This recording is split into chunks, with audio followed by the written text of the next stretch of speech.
Hello, everybody. Chris Neidl here. So happy that you could all join us. Very excited for today's session. It's been a long time in the works. My name is Chris Neidl. I'm the co-founder of the Open Air Collective and the executive director of the Four Corners Carbon Coalition. And couldn't be more excited today to host a informational, very practical workshop on biochar and soil health with a real lens on farms in the Hudson Valley. And for this, we have one of the real movers and shakers and experts, sort of hands dirty experts in this field here in New York State. And that is Dr. Deborah Aller, who's with the Cornell Cooperative Extension and the New York Soil Health Initiative. And so she is going to be giving a presentation on this subject. Again, really kind of talking about the details of the benefits of biochar, what it's like to apply it. And then following that, we'll have a discussion, which will involve you all as well. You'll meet a couple of my partners in just a second here, but we'll talk through some of the nitty gritty of what was discussed in the presentation. But we also invite anyone here who's tuning in to add their own questions, and then we'll just incorporate that right into our discussion as we go. So what I want to do, just to set the stage a little bit in advance, today's program is the first of public programs on this subject that's being brought to you by the Four Corners Carbon Coalition, which I'll describe in a second, our amazing partner, Sustainable Hudson Valley, the Cornell Cooperative Extension, and also New York Carbon. And you'll learn a little bit more about each of those organizations in just a moment. But we'll go ahead and start off with Four Corners, which I can speak to. Four Corners was founded just a couple of years ago out west, actually, in the Four Corners states of Colorado, Utah, Arizona, and New Mexico. And it really came from local government initiatives who are looking at the area of negative emissions or carbon removal as part of their overall climate strategies. And so a couple of those cities led by Boulder in Colorado and Flagstaff, Arizona, and then shortly after joined by Santa Fe, New Mexico, and Salt Lake City, decided to join forces and say, are there ways in which we can actually support local projects that both are good for our climate, but also line up with or align with other objectives that we might have socially, economically, or environmentally. And that led to the Four Corners Carbon Coalition. And what they have done over the last 2 years is run grant programs to support first-of-kind projects that, again, relate to particular themes of local interest. And that's been a great success. And what we're really excited about, as I'll share in just a moment, is that the very first Four Corners project or initiative being held outside of those Four Corners states is going to happen right here in the Hudson Valley, starting in the very beginning of January, which I'll provide a detail. But none of this would happen without my partner in crime, who I've been working on this with for a very, very long time, Melissa Everett, the executive director of Sustainable Hudson Valley. So I'm going to welcome her to the stage to also share just a little bit about Sustainable Hudson Valley. Melissa. Oh, thank you, Chris. That was absolutely magical. We had this new platform that Chris has uncovered that is so high tech. So Sustainable Hudson Valley is about accelerating progress and removing barriers across the spectrum of climate solutions. So we've worked to open up the solar and EV marketplaces. We've worked on developing circular economy projects, including the Repair Cafe, many other things. But the underlying piece is creating replicable models of projects and getting communities engaged in them to learn what's going on, not just to be passive consumers of resources, not just to do one-of-a-kind things, but to create the conditions to scale all that needs to happen to deal with the climate crisis. So in the course of creating a regional climate action roadmap and toolkit, I discovered Chris, whose background is pretty deep in materials and industry and tech, and he advised us on a bunch of things. And so we were able to find our way into this partnership and to bring in Cornell Cooperative Extension and many arms of Cornell that you'll meet in a moment.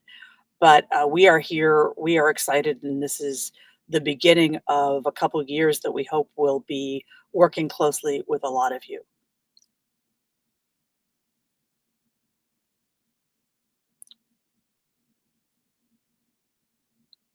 Do you need to take it back from me? I think you're I was on muted. mute talking to myself there. Okay. Yeah, I just want to again thank you, Melissa. It's been a great partnership, a real labor of love, and now it's bearing some fruit. So let me go ahead and actually give a little bit of a sneak preview of the campaign that we're planning here to launch in the very beginning of January.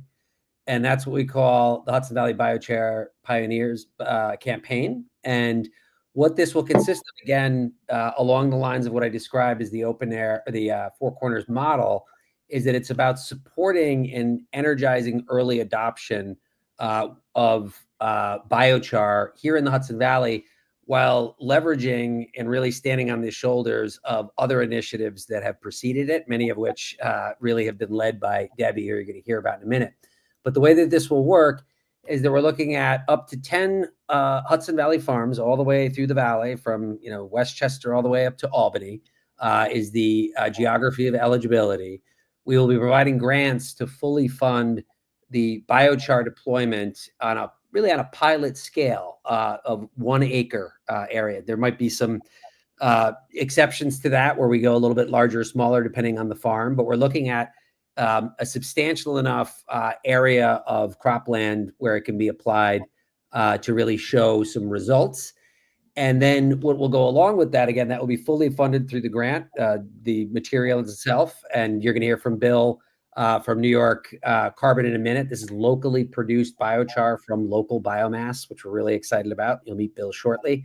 And then we'll study the impact of what is happening over a 24-month period through intermittent field evaluations to see, well, what is the sort of the before and after. So we're really excited both about the direct adoption impact, but also being able to kind of see the results of that deployment. We are going to go live with the application on January 1st. We'll send it out to anybody who RSVP'd for this event. So any farmer who has an interest in this and wants to take a look at it, or friends of farmers, you will be notified about it. But you'll also be able to go to the Four Corners website, which I dropped the link, and we'll go live with that on January 1st. And then we'll make selections through that application process with a technical review process, which we're excited about, really getting towards the end of February or early March. And then we're looking at pretty rapid deployment to correspond really to the appropriate point in the growing season. So we're looking at actually delivering the biochar at the end of April or early May. So again, stay tuned for that. Really, really excited about it. Wouldn't happen as well without the generous support of the Giving Green Foundation, which provided the funds to support this program. So now on to the show. Very excited. I've gotten to know Debbie a bit over the last couple months, and I'm very aware of her work and expertise. She's been one of the principal exponents in really driving biochar analysis and study in the state of New York, and brings an enormous amount of both scientific and practical knowledge to the subject. And to introduce her appropriately, I'm going to invite another member of our team to join, who we wouldn't be doing this without, who works for the Cornell Cooperative Extension, and that is Savannah Shelnut. And Savannah, if you want to just introduce yourself real quickly, and then you can introduce Debbie, and we'll get right on to the presentation. Sure thing. Hi, everybody. My name is Savannah Shelnut. I'm the Ag Climate Resiliency Specialist for the Hudson Valley with the Cornell Cooperative Extension's Harvest New York team. And in my role, I work to help farmers adapt to and mitigate the impacts of climate change. So I'm really excited to be here today to introduce Debbie Aller, who I've worked with on a few projects in the past, including a pilot biochar trial in the Hudson Valley over in Germantown. So without further ado, Debbie is a Senior Extension Associate and Program Coordinator for the New York Soil Health Initiative. She conducts applied research and coordinates extension activities to assist farmers in adopting more sustainable soil management practices that improve farm productivity and resiliency to the impacts of climate change. Since joining the Cornell Soil Health team in 2022, she has been leading efforts in quantifying and interpreting soil health in perennial fruit crop systems, mainly orchards, as well as the utilization of biochar and other organic amendments. Debbie's also a member of the Cornell Climate Smart Farming team, and she serves on the board of directors for the U.S. Biochar Initiative.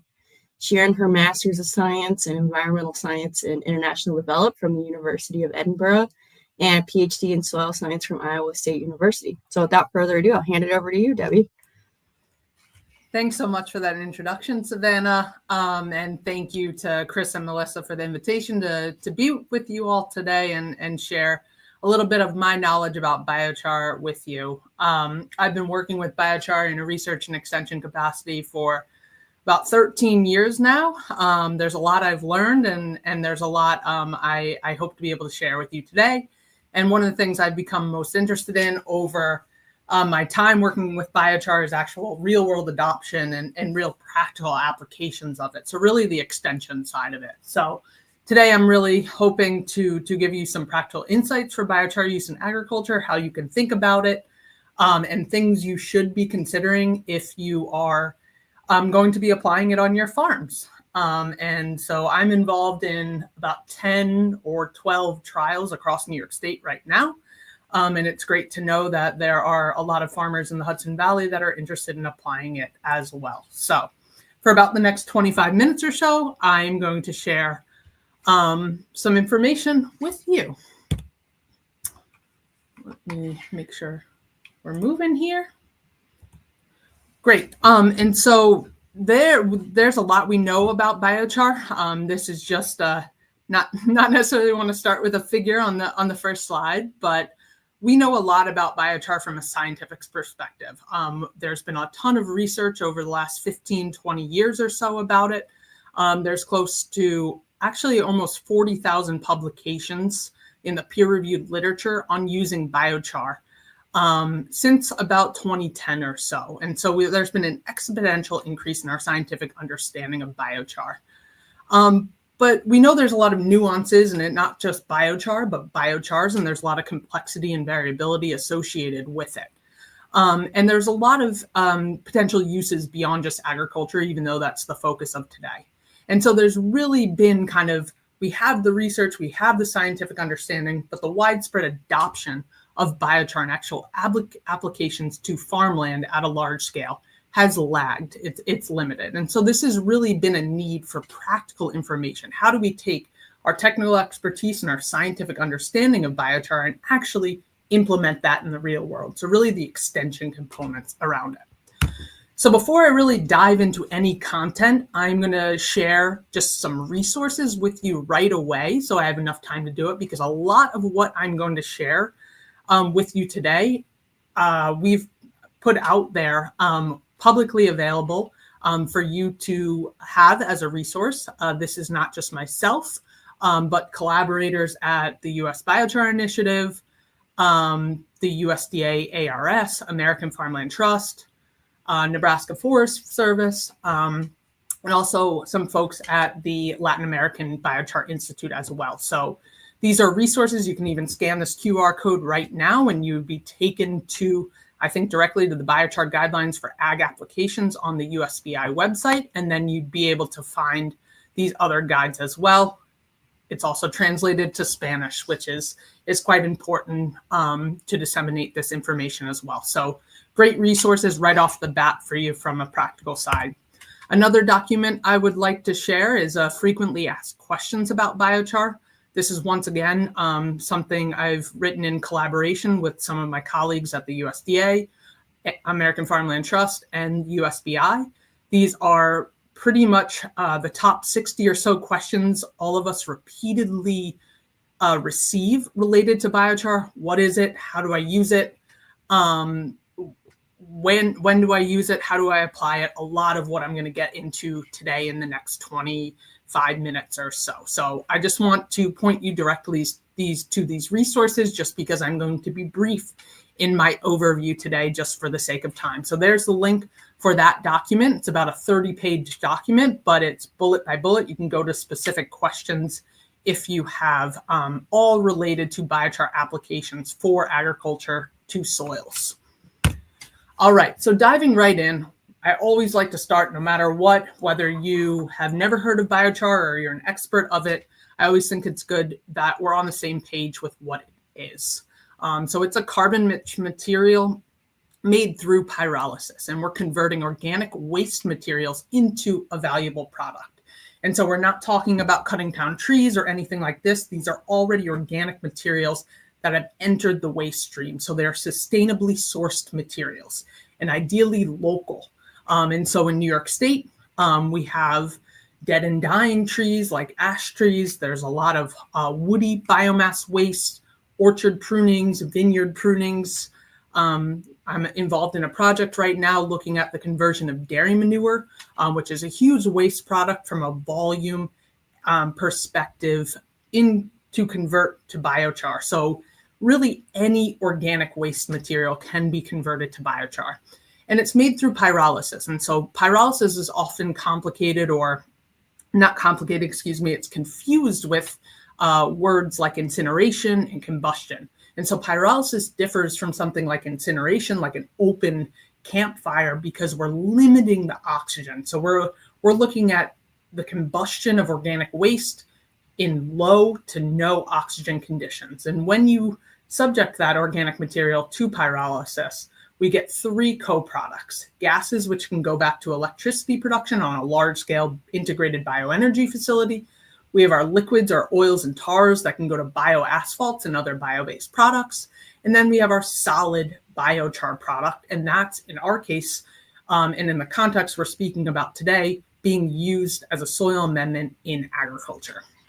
And so this is what it looks like, right? We have this is a corn stover residue that was converted at 450 degrees through pyrolysis into a biochar product.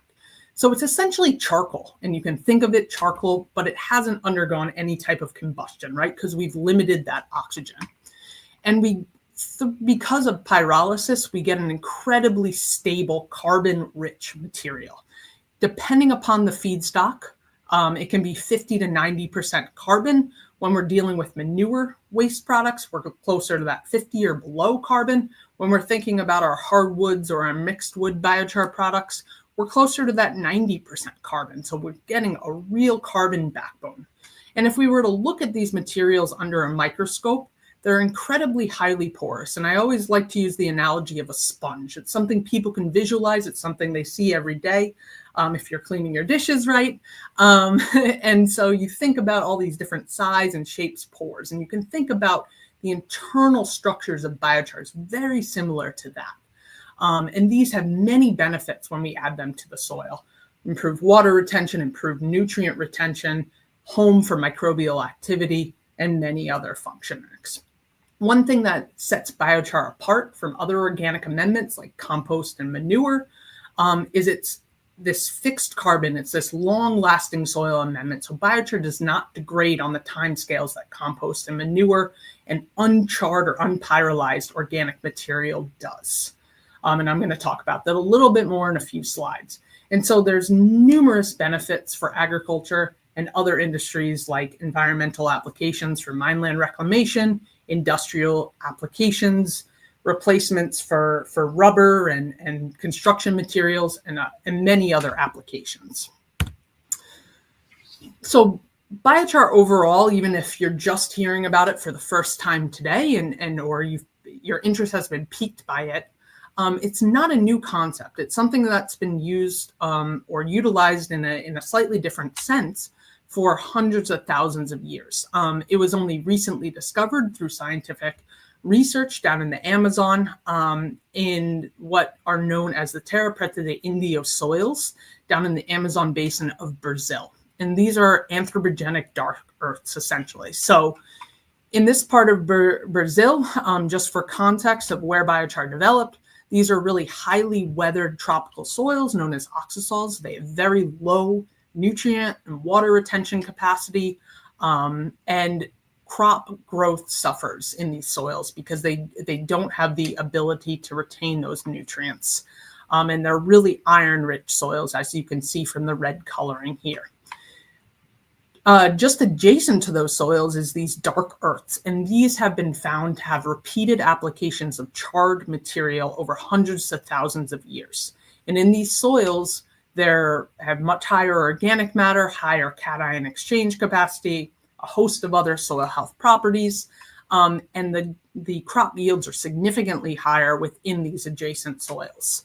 And so we know these are coming from, or basically scientific evidence has found these are repeated applications of charred material, and we have similar soils across the world in sub-Saharan Africa, in Europe, and here in the US Midwest through charred material coming from prairie fires. So this is just a little bit of history about biochar. And so it's really not a new concept. It's a historic practice, and the idea or the term biochar is a newer term. And so, as I mentioned, biochar is different than other organic materials because biochar is incredibly stable, degrading really on these hundreds to thousands of year timescales. So it is part of what we consider the dead pool of soil organic matter, this recalcitrant pool. So it's not necessarily breaking down or to any significant extent on annual timescales. Here on the left is really a hypothetical kind of breakdown of the carbon content of biochar over time compared to uncharred organic material. And what you can see is that carbon in uncharred material, think of a woody waste material, breaks down to about 10% of the carbon remaining after 5 years, whereas about 50% of that biochar remains, and that remains for hundreds to thousands of years. And so applying it today, you're still going to find it in the soil in the future. But there is a fraction of that biochar that does break down in weeks and months and years as well. And we see that no matter what the feedstock is, here are just examples of various feedstocks that have been used to make biochar: crop residue, grasses, manure, mixed wood, other woody residues, that even if we change the feedstock and pyrolysis conditions, the majority, more than 85% of the carbon that remains is still present after years. When we look at it from an agriculture or an agronomic standpoint, there's been so much work in this area globally. We've reached the point that a systematic review of dozens, 26 to be exact, meta-analysis was published a couple years ago. So this has summarized hundreds, thousands of studies that have happened within agricultural across the globe on various agronomic parameters, everything from crop yield and plant productivity to water use efficiency and root depth, thinking about microbial impacts and impacts for nutrients and leaching, as well as heavy metals on the bottom here. And what we see on average, biochar provides benefits across the board to these agronomic parameters. And farmers are always interested in what is the impact to yield, because right at the end of the day, that's your bottom line. And so globally, crop yield increases through biochar applications, and this could be biochar-based fertilizers, so not just biochar, but adding it in combination with fertilizers as well, are 11 to 28% above average when biochar is not applied. One caveat to this, and I'm very honest about this, and I'll talk about it a little more when we think about where to apply it, is that the benefits have been greater in tropical environments compared to temperate environments, like we're thinking about here in New York and the Hudson Valley. But we can think more strategically where we need to and where we should be applying biochar within temperate environments to have the best benefit, or the potentially the most positive benefit. And I'm going to talk about that in a little bit. So one of the things that has complicated our ability to provide recommendations and actual get biochar out on the landscape up until more recent years is the fact that biochars are diverse, and the diversity of biochars leads to various impacts depending upon various factors: environmental factors, climate factors, management factors that are happening on the farm, cropping system. And so here on the left, you can see these are about 20 different biochars. And when you take different materials, you add them to different soils, you grow different crops, you have different fertilizer, different equipment. There's various factors that are interacting, and it's the interaction of these factors that lead to an overall result. And so there's potentially a lot of variability there. We have a much greater understanding, and we have some decision support tools available now for growers to help guide some of these decisions. And then there's some other complicating factors I'm not going to get into that really aren't of I think, relevance to this work. But just to make everyone aware of biochars that are out there and recognizing that biochars are not all created equal. There's raw biochar. There's been more conversions and thinking about on large scale applications of pelletizing biochar, creating granular products where biochar can essentially be prilled with urea and other common fertilizer products that farmers apply. Biochar blended with compost and manure and other more labile sources of nutrients, because, right, we're talking about biochar as a soil amendment. It's not a fertilizer. It's not necessarily replacing your fertilizer. And while it can help improve the nutrient use efficiency and the slow release of those nutrients over time, at least initially, we're not replacing that fertilizer. And so thinking about it as amendment and not a fertilizer. And then for other applications, there are liquid biochars as well. These can go through fertigation equipment. These can go through liquid applicators as well.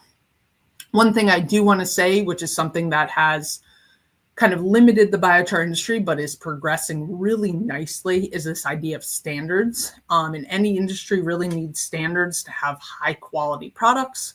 And this is something that is evolving. And there are a couple biochar certifications out there. And this helps make sure biochar products are meeting the needs of the end user. So just to summarize, because I don't have time to go into all these into detail, just kind of an overarching view of how biochar improves soil health and being another tool in the toolbox for farmers when it comes to soil health management opportunities. So thinking about how do I integrate this into my reduced tillage work or my crop rotations or cover cropping or something like that. And so on the left here, a lot of the properties that improve through biochar applications.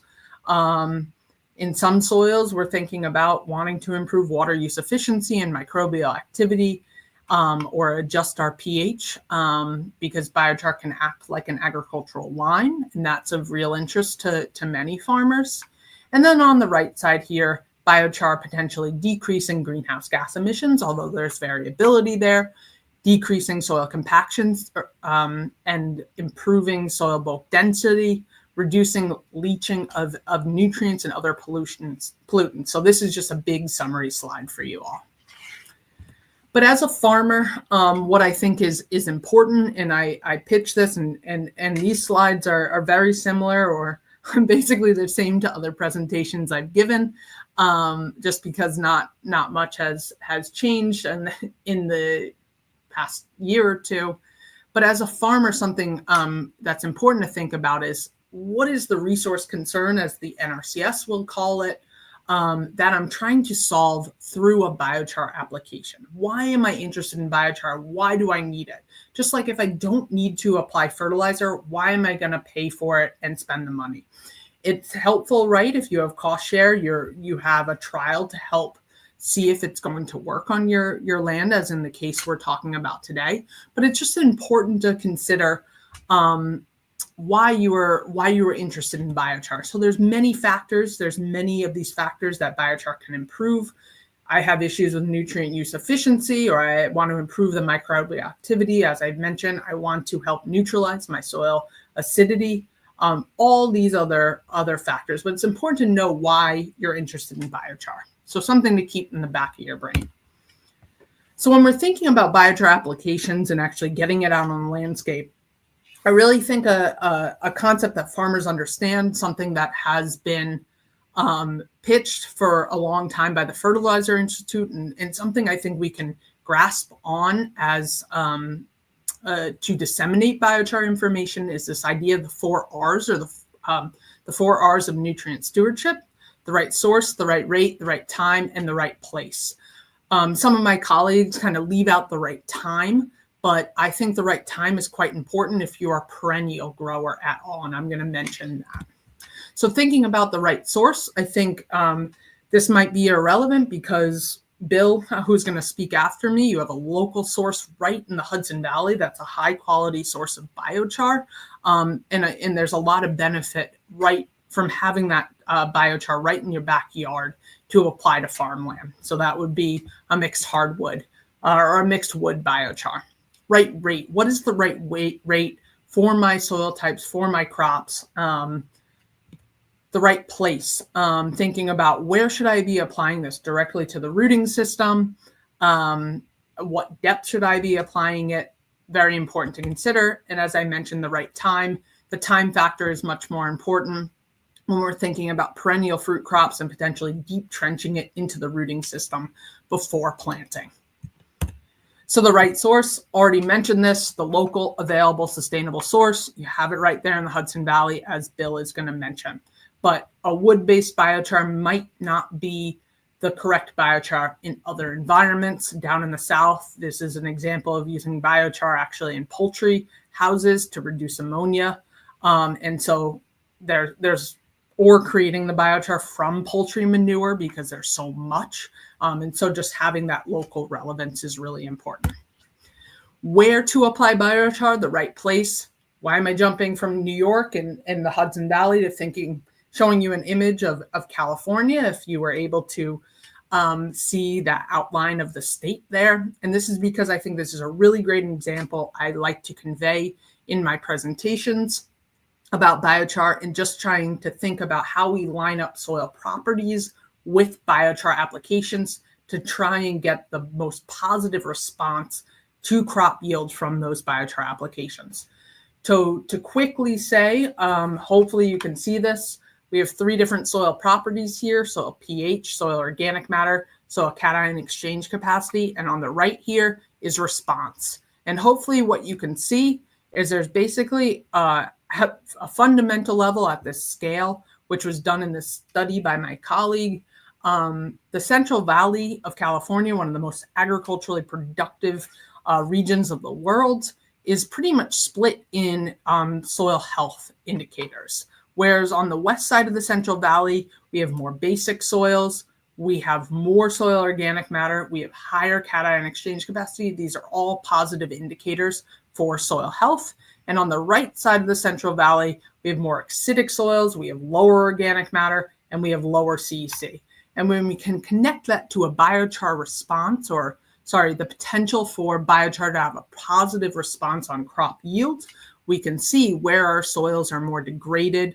They have a more acidic, they're more acidic on the east, lower soil organic matter, lower cation exchange capacity, so essentially poorer soil health. We have a potential for a greater positive response from biochar applications, and hopefully you can see that pretty visually. And just to summarize what I said right there. And so when we're thinking about biochar applications to soils and really wanting to get our most bang for our buck, we're thinking about our sandy soils, our degraded soils, our acidic soils, soils that we know have some type of issue and where biochar can really help make an improvement to those. So if you're a farmer listening to me right now, thinking about what fields have these issues, what fields might benefit from real organic matter additions that are then going to have many indirect impacts to the soil environment in a positive way.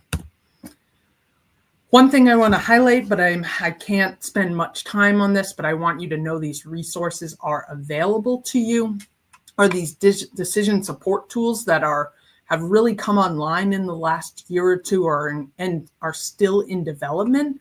And can support not only farmers, but also technical service providers, extension agents who are supporting farmers in making biochar decisions on their land. But the USDA integrated within the Web Soil Survey tool, a dynamic soil properties response to biochar. So this tool was really built off that mapping I just showed you from California and that work that was done.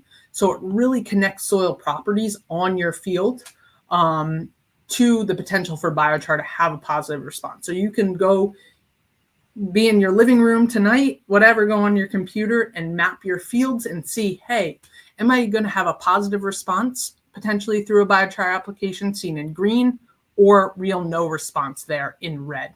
Can help you make decisions as well. This is kind of not so much a crude tool, but obviously you need to factor in other consider other factors as well, thinking about, hey, have I made compost amendments, or have I been cover cropping? Have I really changed the inherent properties of those soils, which is what the web soil survey used. The other one that's being expanded, and this is not available for the Hudson Valley in New York right now, but is being expanded through work by the USDA ARS. My colleague Kristen Tripp out in Corvallis, Oregon, and some collaborators at American Farmland Trust to create this biochar atlas at the national scale. It was initially developed in the Pacific Northwest, and they're building it out to the national scale, where you can effectively select your biochar. So you could select New York Carbon's biochar, and you could import your soil survey data, and you could get a sense of, hey, what application rate should I use? What is the cost benefit analysis around that? So this is coming online moving forward. Moving right along here, thinking about the right rate, and more is not always better. This is important to consider. You don't want to just apply 50 tons an acre of biochar out there. That's not the best idea. We know there's real threshold, and you don't see a benefit after certain application rates. And so I know nobody really likes to say set in stone biochar rates, but I like to give people some idea of what's been done, what we've seen that has improvement, just to give you a ballpark idea of how much biochar you should be thinking about applying. Right here for field application rates, and kind of at the field scale, we think in tons per acre, but from the producer side, it's thinking about cubic yards in terms of selling it from a volume perspective. And then if you're doing anything with container production, there's been benefits shown in that 5 to 25% replacement of biochar by volume. The right time, and I know I should be wrapping up here. I have about 5 more slides. I always have too much to share. I apologize for that. But the right time, so single applications do work, right? Because we know that biochar has persistence in the soil and doesn't degrade on an annual basis like compost and manure applications. And single applications are going to be probably more ideal for tree fruit, for vineyards, for nursery crops, where we plant that crop and it's growing for 10, 20, however many years. So you really want to think about getting that biochar down into the rooting zone of those crops. Potentially repeated applications could be done if needed in more annual cropping systems. You can apply at a lower rate. This might keep the cost down from an economic standpoint and help align better with existing management practices of when you could apply it and get out on the field. So another thing from a practical standpoint, just providing some examples of equipment and methods of application. And I know we're talking about here about 1 acre trials and Hudson Valley farms, thinking about very diversified applications in most cases, but realizing there are many ways you can apply biochar. And you need to think about what equipment you have on your farm and what scale you're going to be applying biochar. So one thing I've been interested in, and I think farmers have been interested in, how do I use biochar and get biochar out on the land using my existing farm equipment? And this is really important. And what I can share with you all is that you can use common farm equipment to get biochar applied. So here are just a few examples. This is one I took on Monday when I was out in Western New York, actually, of just using a spinner spreader, fertilizer spreader there. At small applications, you can apply by hand, and it's best to get it incorporated to some extent because biochar is an incredibly light material, and it will leave the soil surface through wind or water if it's not incorporated a little bit at least, or applied to a cover crop or something like that. So once again, many different ways it can be applied: compost spreader, no-till drills, liquid injection, drop spreaders, tons of different ways. And I'm just going to show you a quick video of biochar application with a lime spreader, which is something that farmers often have or can rent and is pretty easily available. And this was some from just a trial we set up this fall here in the Finger Lakes region of New York.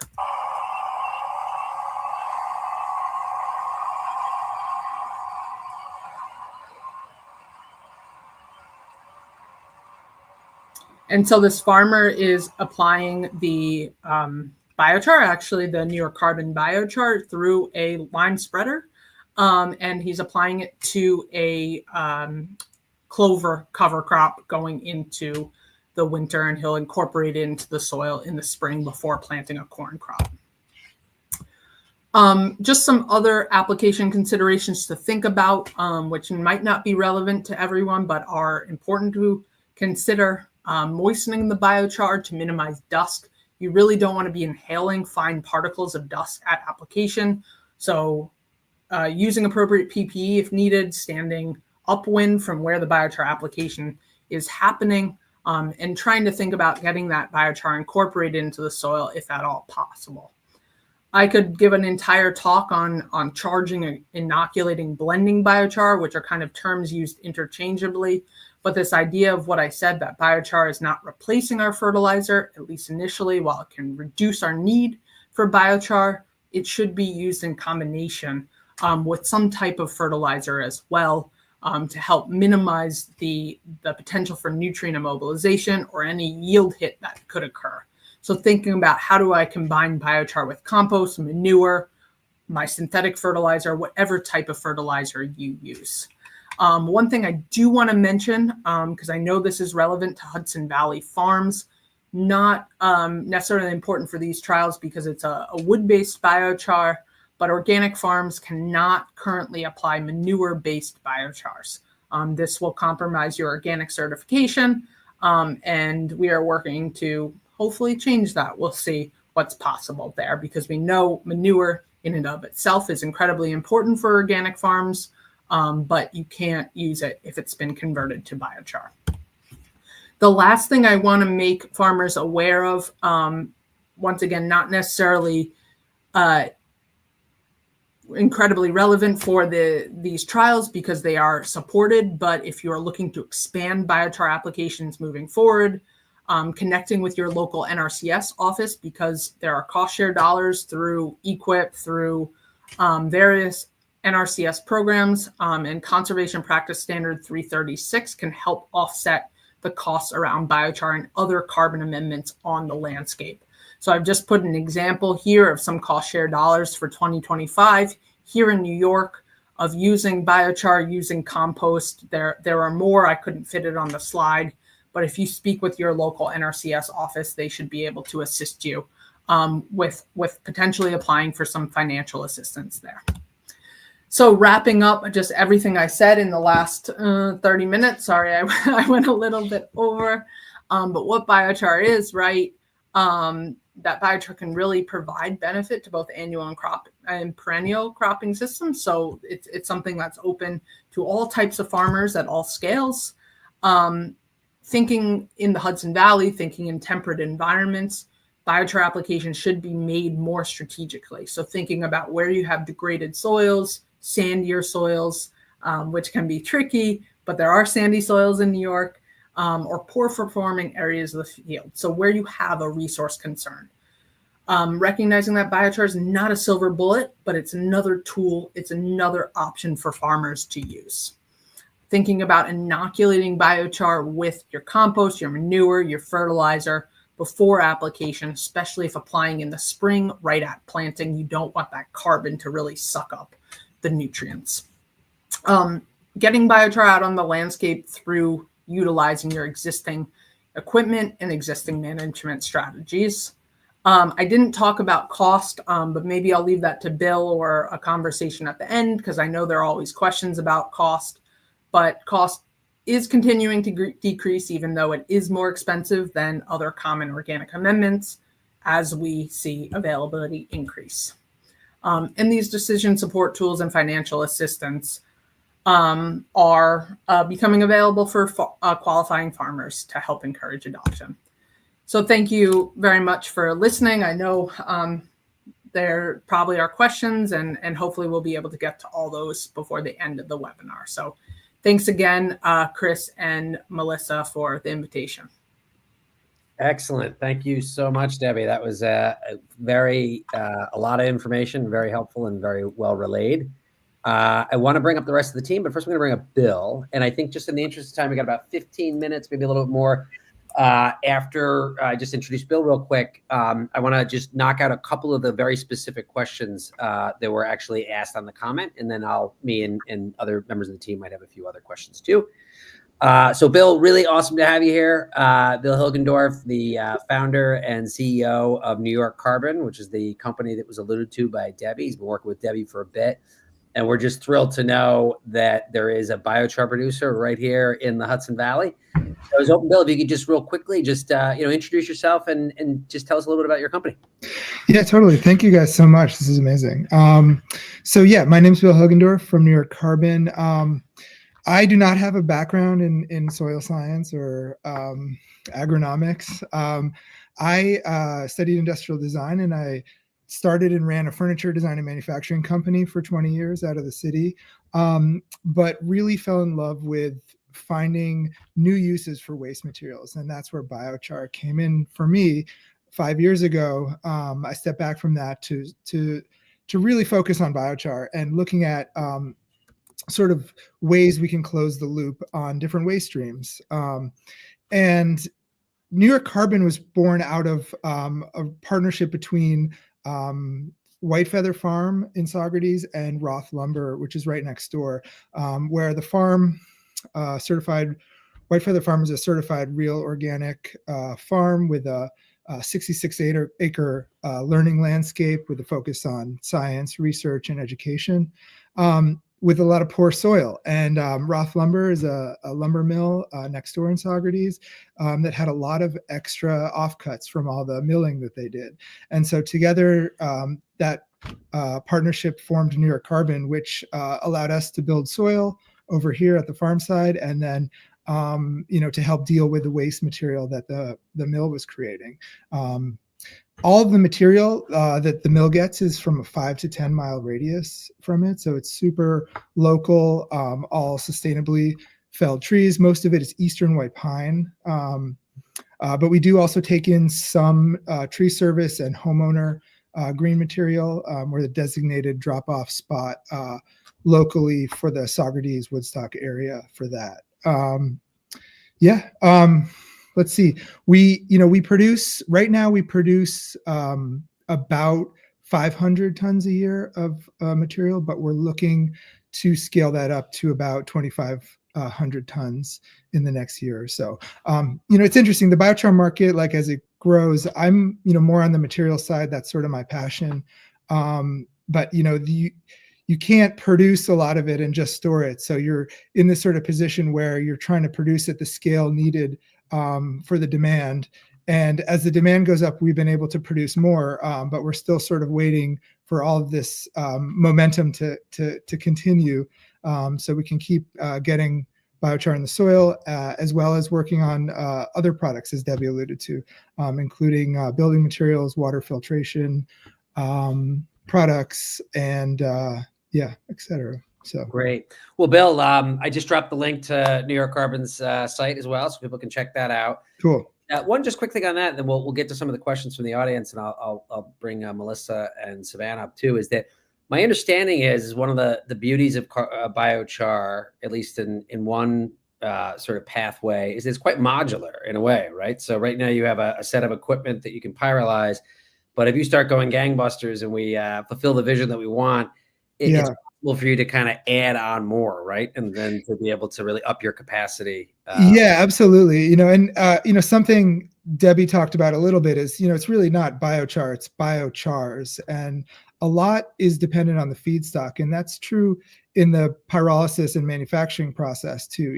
You really want to match up your feedstock with the kind of equipment that you have. And right now, we're primarily set up to run larger material, like the slab offcuts from the mill. But as more feedstocks become available, and depending on what we get, we are looking into other equipment that will help us produce biochar out of those feedstocks as well for specific use case purposes. Excellent. Great. So I got Savannah and Melissa up here too, but I do just really want to answer the questions that have come from the audience, some of them clearly from farm owners or people involved in farming in New York.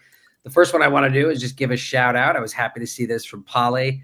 There are people using biochar, otherwise, or making it. Bill wouldn't have a business, but we know of this already, and Debbie mentioned some of it. So I just want to give a shout out to a really early pioneer of biochar. Polly mentioned that she's making it at Four Winds Farm. So good on you, Polly, and looking forward to meeting with you. I also want to just reiterate again, Kathy had a bunch of good questions in Tilson. We will be sending you the actual link to the application just by registering to this when it goes live on January 1st, and then you'll be available to ask us any kind of questions that you have. The other part too is that Debbie mentioned, there's the assessment of how much do I use and how does it get treated. That's going to be folded into our program. So we're not just going to drop off, a big pile of biochar and then you're on your own. Part of this is really making sure people are comfortable and understand how they're supposed to apply it locally. So that's important to mention. So let me just ask a couple of these questions here just to make sure we get them in time. This is one that Kathy also asked, that she's interested in experimenting with biochar to grow organic matter by applying liquid fertilizer from biodigesters to biochar. Anything to say, expert, about that, Debbie? Yeah, that's an interesting question. And I think part of this is getting at the inoculation kind of piece. And this is something people have used liquid fertilizers. They've used liquid, compost teas, fish emulsion, other liquid products. And it's essentially, if you get the biochar, basically mixing it thoroughly with that material, letting it sit for a few weeks. There's no established amount of time for inoculating. Some people say, oh, just let it go a couple days. Some people leave it for months. I think in studies I've done, a couple weeks, a few weeks, 2-3 weeks has been fine. But essentially blending it, saturating the surfaces of the biochar particles with that liquid fertilizer material before application. And the idea with this is to essentially help decrease the likelihood of nutrient immobilization once the biochar is applied to the soil.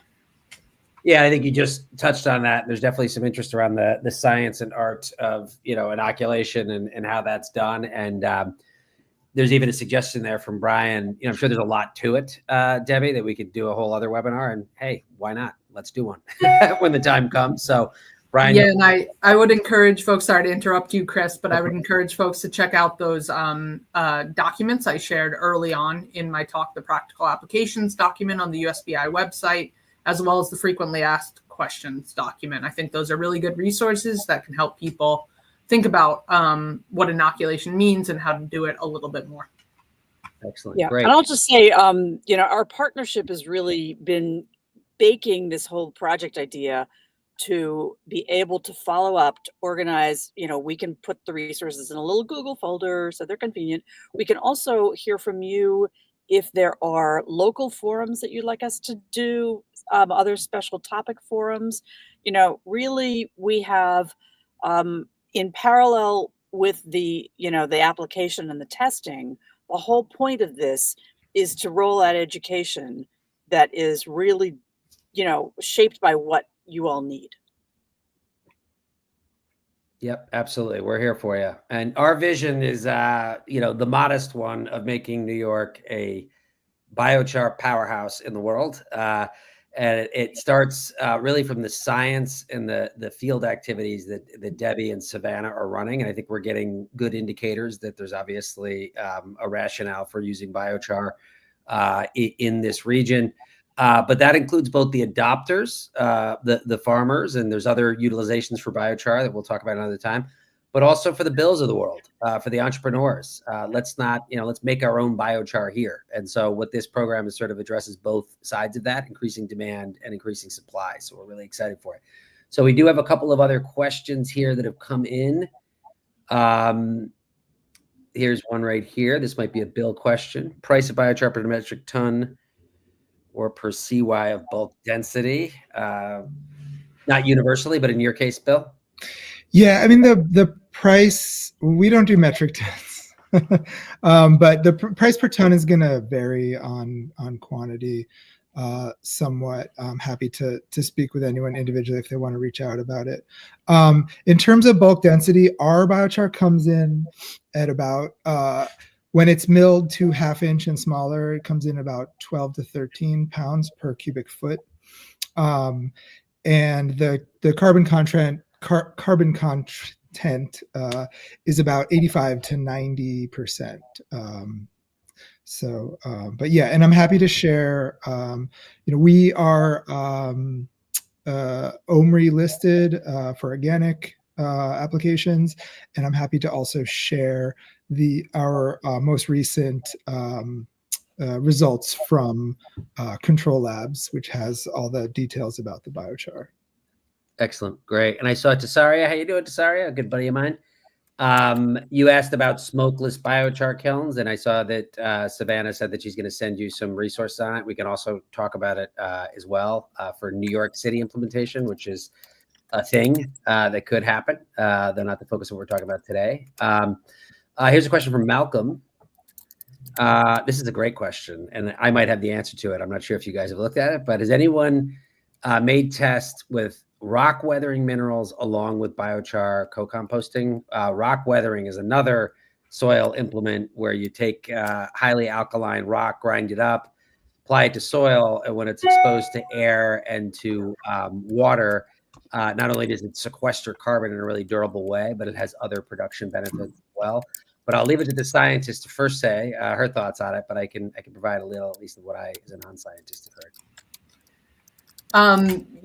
So the short answer here is yes, very much in the early stages, I would say, of research in this area, but it's definitely something that's being looked at, and a number of people are conducting trials. There's some trials here in New York State that some colleagues here at Cornell are leading, mainly led by Ben Holton, who's the Dean of the College of Ag and Life Sciences here. And I know there's some work happening out of Yale in Connecticut as well, that they are doing trials with farmers as well, and looking to establish those. And there's interest both for urban agriculture and field-based agriculture as well. But it's hard to share many results, but yes, there's work happening in this area. Yeah, that's Noah Planovsky at Yale, and he's also really interested in this region. He's doing field trials. He's one of the leading experts in the world. The other one of the other leading experts in the world is Ben Holton, who Debbie just mentioned. So we just have this wealth of sort of powerhouses of knowledge creation here in the region, and that's an area of absolute interest to me, and it will be interesting. There's another researcher also, and his name I'm blanking on. It's an Indian gentleman. He's at Dartmouth, and he's specifically doing research on the combination of things like wollastonite and basalt with biochar. So probably if you Google Dartmouth biochar, you'll probably be able to find him. So here's a question we're just going to go maybe 2 or 3 minutes over, if that's okay, and have a quick close. I do want to make sure we ask these questions. Polly asks, I'm making biochar at a fairly small scale. Are there any mid-sized kilns or retorts to help me scale up? There's lots of options out there. Let's see, 70 gallons. So one really pretty low tech solution is the Ring of Fire kiln that Kelpie Wilson makes. That is it's a Kontiki style kiln. You can in one batch you can make 2 to 4 yards of biochar though, which is a pretty good amount. There's some other smaller Kontiki style kilns. There's also something called the Exeter retort is another option. They make a larger, sort of more of a gasification style pyrolysis machine. But that's off the top of my head what I can think of, but I'm happy to follow up with anyone with specific questions on other biochar equipment. Yeah, Polly, we'll be in touch. I've been pretty active in the off-grid. I have a biochar project at a refugee camp in Uganda that uses pretty small-scale tech, so I can talk to you about that. And just the last question before we close, which I think is a good one that people do ask quite often, and this is from Michael. How important is the size of the biochar particles? Is it best if the particles are small, such as in powder form? Debbie, do you want to? Yep. Yeah. So it's a good question. One I guess get asked frequently, and it's kind of an "it depends" answer. Unfortunately, part of it depends on your soil types and your equipment, how you'll be applying it, and kind of what you're looking to do with the biochar as well. Obviously, the smaller the particle size of the biochar, the higher the surface area. And so if you're thinking about water improvements or water retention capacity or increasing cation exchange capacity, potentially smaller biochar particle sizes is better, but in some soils, coarser biochar particles might be better. So it kind of is situation dependent, and that's one of the tricky things around biochar. But there are different particle sizes available. And I know Bill can grind biochar as well to various particle sizes. Yeah. We don't right now currently have in-house micronization capabilities, but we can grind to different sizes. But it is, it's one thing to think about it. I think, well, I know in talking to my last conversation with Johannes, and I'm sure you're more up to date than I am, Debbie, but particle size I think was less important than maybe we thought about in the past. I think you're still going to have a lot of the properties of the biochar intact, no matter what the particle size is. And there's some benefits to larger pieces. I think you have less of a chance of it blowing away or washing away than some of the bigger particles. And I think the microbiology can really get into some of the bigger pieces than maybe the smaller pieces. And it does add costs, though, I will say, like, processing to really small particle size can add cost when you're producing it. Yep. All right. Melissa, I think we're at time here. I was going to say, or I threw in a plug for Legion 44 and the Biochar Effect, two documentaries from our friends at Tree Media, and here by two filmmakers in New York, I should say. Yep, in the chat. Which we'll save. And just really, we want applications for this solicitation that, set you up as research partners that help us to educate about different aspects of this. Can't thank you enough for being with us. Absolutely. So again, you will all be informed when the application is open for the Four Corners Sustainable Hudson Valley campaign. But I want to say, even just, I'm an incorrigible activist, and I work on projects related to biochar all over the place. And I think we have the makings in terms of the human resources, the rationale, and the copious amounts of brain power in the form of Debbie and many other of her colleagues here in New York State that are really doing the hard work of finding out under what conditions this work. And so I really invite you all to stay in touch as we try to build this community and really spark this movement to really, really get biochar going in New York State. So I want to thank Debbie. I want to thank Bill. I want to thank my colleagues, Melissa and Savannah, who are working really hard on this. And I want to thank all of you for joining us. And please do stay in touch. And you'll get an email with the recording of this later. And I'll also add some of the resources. But let's keep this going. Thanks, everybody, so much for joining. Thank you all. Thanks, guys.